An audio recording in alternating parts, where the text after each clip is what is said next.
জেলায় জেলায় সংকট সমস্যা তা থেকে উত্তরণের চ্যালেঞ্জ আর সম্ভাবনার কথা তুলে ধরতে চলছে ডিবিসি এক্সপ্রেস। বিশেষ আয়োজনে মতামত থাকছে তৃণমূল থেকে শুরু করে নীতি নির্ধারকদের। ডিবিসি এক্সপ্রেস আজ সারাদিন ছিল শেরপুর জেলায়।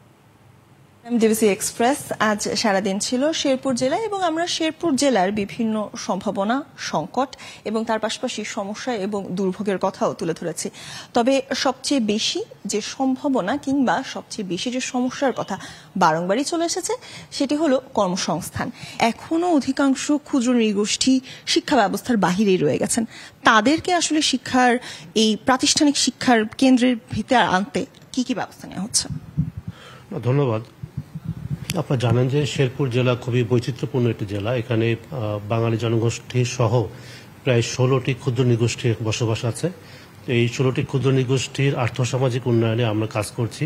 সরকার থেকে গৃহীত প্রকল্প আমরা বাস্তবায়ন করছি, এমনকি আমরা নিজস্ব উদ্যোগে অনেক কাজ করছি। তাদের বাচ্চারা যাতে কেউ স্কুলের বাইরে না থাকে সেই চেষ্টা করছি। অবস্থানগত কারণে তারা হয়তো কেউ হয়তো দুর্গম এলাকায় থাকে, ভিতরে থাকে, তাদেরকেও আমরা এই পড়াশোনার আওতায় আনতে চাচ্ছি।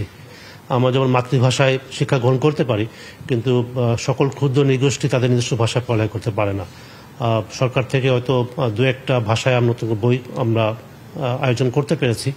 এগুলা সহ 16টি ভাষায় তাদের নিজস্ব ভাষা যাতে মাতৃভাষায় পড়ালেখা করতে পারে এই উদ্যোগ নিশ্চয় সরকার গ্রহণ করবে।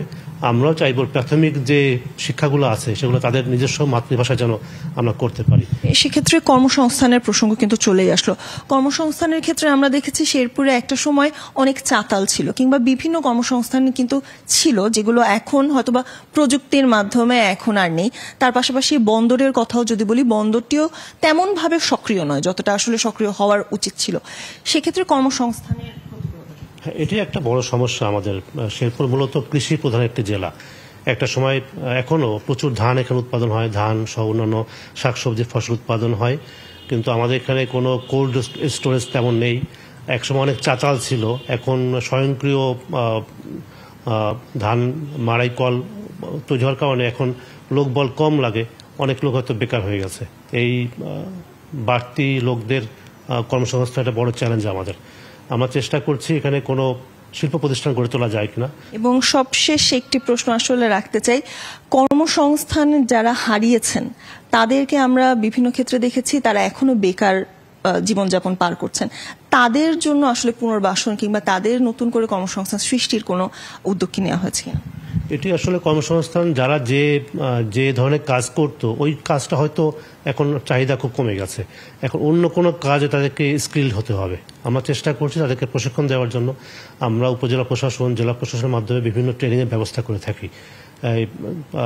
নিজস্ব উদ্যোক্তা তৈরির চেষ্টা করছি আমরা। মহিলা বিষয়ক অধিদপ্তর থেকে, সমাজসেবা অধিদপ্তর থেকে, প্রতিবন্ধী ফাউন্ডেশন থেকে, প্রত্যেকটা দপ্তরকে আমরা প্রশিক্ষণ দিচ্ছি নিজেরাই যেন নিজেদের চাকরির ব্যবস্থা করতে পারে। ধন্যবাদ সময় দেওয়ার জন্য। ডিবিসি এক্সপ্রেস আজ সারাদিনে ছিল শেরপুর জেলায় এবং শেরপুরের বিভিন্ন সংকট, সমস্যা এবং সম্ভাবনার কথা আমরা তুলে ধরেছি। আগামীকাল দেখা হবে জামালপুর থেকে। সে পর্যন্ত ডিবিসির সাথেই থাকুন।